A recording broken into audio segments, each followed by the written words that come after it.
Chair recognizes the gentleman from Florida, Mr. Gaetz. Thanks for being here.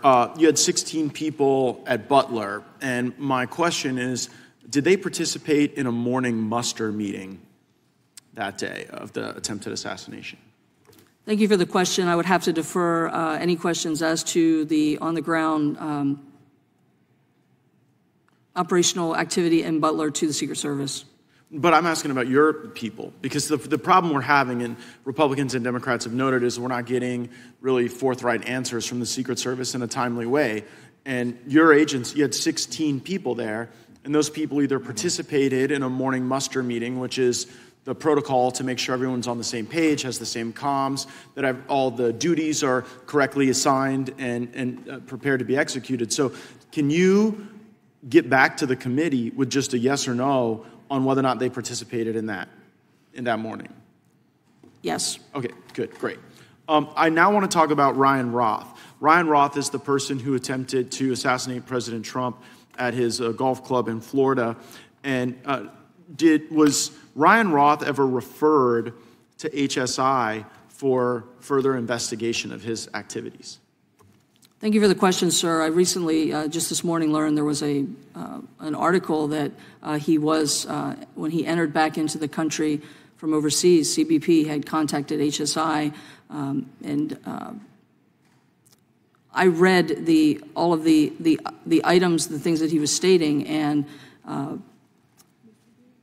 basically, as a U.S. citizen returning to our country from Ukraine as a freedom fighter, based on the information that I read, there would not have been any reason to immediately take him into custody. He had not made any threats, for instance, against the president or former President Trump. HSI responds to port of entry calls, hundreds of responses, probably daily. Just because a person isn't taken into custody immediately doesn't mean that they're not subject of a longer-term investigation. But you can confirm the Just the News reporting that the suspected Trump attempted assassin was flagged by CBP and was referred to HSI. Can you confirm that? Yes. Yes. Okay. So, and it was kind of a crazy story. So, is it legal for someone to go recruit for a foreign military? Does that break any laws?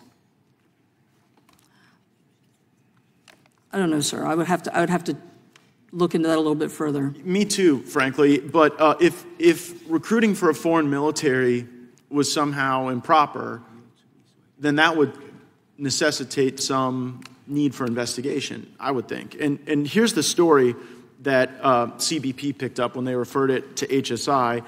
They say in their memo, suspect is a U.S. citizen who traveled to Kyiv, Ukraine, for 3 months to help recruit soldiers from Afghanistan, Moldova, and Taiwan to fight in the Ukrainian war against Russia. Subject stated that he does not get paid for his recruiting efforts, and all his work for the Ukrainian government is strictly volunteer work. The subject stated that he obtains money from his wife to help fund his trips to Ukraine. And so when this guy shows up with a business card and this story about how he's recruiting fighters in Ukraine and his wife's paying for it, CBP says this is a little odd. And then they send it to HSI. HSI declines to further investigate. And what you're saying is you think based on the facts that you're aware of now, that was the right decision by HSI. No, if I may, sir, the statements that day would not rise to the level to take him into immediate custody. But what about just like to investigate? Because sometimes investigations proceed without a subject being taken into custody. These are longer-term investigations. We are actively participating with Secret Service and FBI. In fact, no, I'm talking about at this point in time, though. Here's what you got to answer for me. When CBP refers this to HSI, what I believe happened is HSI declined not only to incarcerate this person, but to further investigate the person. Are you saying that they declined to investigate, or that investigation went forward and the attempted assassination occurred during the pendency of that investigation?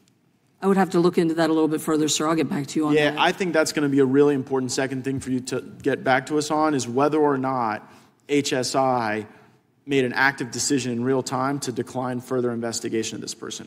And frankly, I mean, this isn't someone who, was jaywalking. They tried to kill the leading I mean, they tried to kill the leading Republican candidate for president and the former president of the United States. And so I really think it's important to get those answers. I thank you for being here. Thank you for all the good work of your agency. I yield back.